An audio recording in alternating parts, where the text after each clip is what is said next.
The morning sun spilled softly through the glass windows of a small neighborhood cafe. The air smelled of freshly ground coffee beans and baked pastries, blending with the hum of quiet chatter and the hiss of milk steamers. At one corner of the line stood a young woman, Emily, scrolling through her phone while waiting to order her usual caramel latte. She noticed the man behind her, an older gentleman in a worn gray jacket, counting coins in his palm with slight embarrassment. His eyes darted nervously between the menu and his handful of change.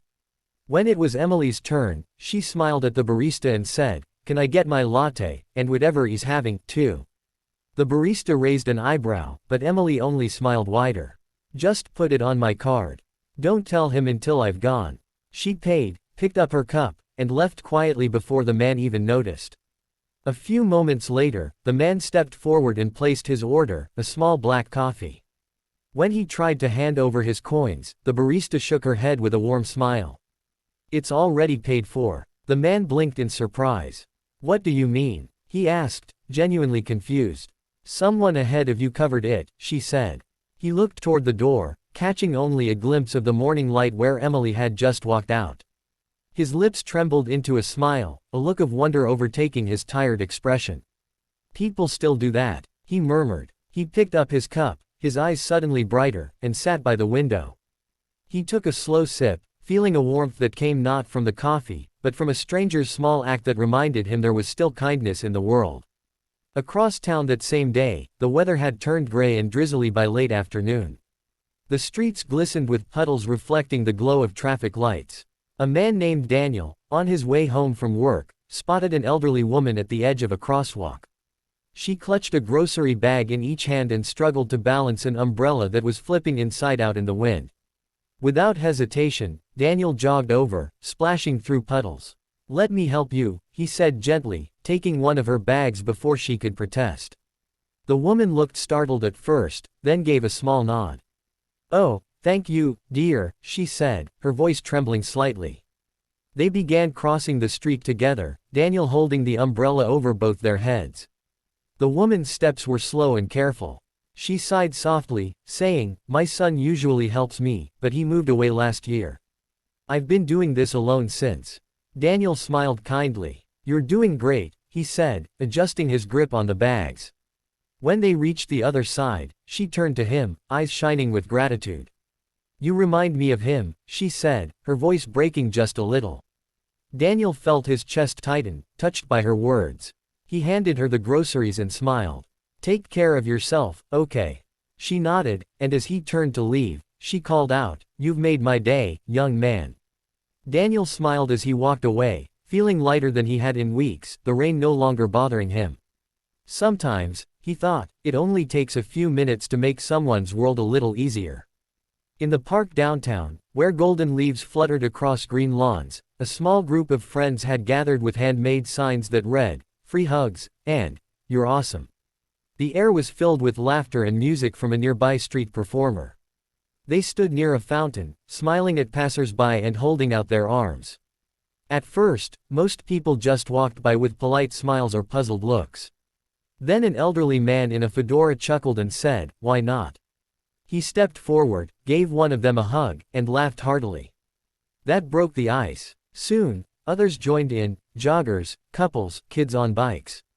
Laughter and hugs rippled through the park. A teenager named Lily stood at a distance, watching. She was shy, earbuds in, her hoodie pulled up. She'd had a rough week, full of arguments and self-doubt. But she couldn't stop glancing at the group, their joy seemed magnetic. One of them, a girl around her age with curly hair and a bright smile, noticed her hesitation. She waved and said softly, "Hey. You want one?" Lily froze, blushing, then slowly shook her head. "It's okay," the girl said, still smiling warmly. "You're awesome anyway." Something about those words broke through Lily's wall.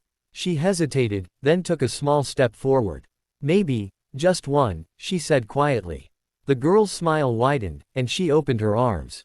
They hugged, and Lily felt a rush of warmth and relief, as if she'd been holding her breath for days. When they pulled apart, the girl said, "See. Told you, you belong here." Lily smiled shyly, the corners of her lips trembling. As she walked away, she turned back once more to wave. The group cheered for her, and she laughed, a sound that hadn't escaped her in weeks. Meanwhile, a few blocks away, another small story was unfolding in a supermarket aisle. It was evening, and the store buzzed with tired shoppers picking up last-minute essentials. A young mother named Carla stood at the checkout with her 2 kids, a cart full of groceries, and worry etched into her face. As the cashier scanned item after item, Carla kept glancing at the total climbing higher. When the final number appeared, her stomach dropped. She dug through her purse, counted her bills, and realized she was short by nearly $15.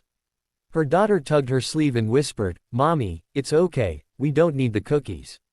Carla smiled weakly but felt her throat tighten. "I'm so sorry," she said to the cashier. "Can you take off a few things?" The cashier nodded sympathetically and began removing items, one by one. Behind her in line stood a man in his 30s, wearing a baseball cap and holding just a carton of milk. He'd been watching quietly, sensing the tension. As Carla fumbled with her wallet, he stepped forward and slid his card toward the cashier. "I've got it," he said softly. Carla looked up, startled. "No, you don't have to," she began, but he interrupted gently. "It's okay. Please, just let me." The cashier looked at her for approval, and when she didn't protest further, he completed the payment. Carla's eyes filled with tears. "You don't even know how much this means to me," she whispered, her voice trembling. The man smiled, shrugging modestly. "We all need a little help sometimes," he said. The little girl looked up at him and said, "You're like a superhero." He chuckled, patting her head. "Nah, your mom's the superhero." As the family walked out, Carla turned once more to look back. The stranger was already gone, blending into the line of customers behind her. She stood there for a moment, holding her children close, and whispered a quiet thank you to the universe. That night, when she tucked her kids into bed, they prayed not for things, but for kindness, for the kind of goodness that finds you when you least expect it. In every corner of the city that day, these small acts, paying for a coffee, helping across a street, offering a hug, covering a bill, wove together like invisible threads of humanity. None of the givers expected anything in return, and yet each left behind a spark that rippled outward, touching strangers in ways they might never know. The beauty of kindness, after all, is that it doesn't need recognition to matter. It just needs a willing heart, a moment of courage, and a simple belief that even the smallest gesture can change someone's day, or maybe even their life.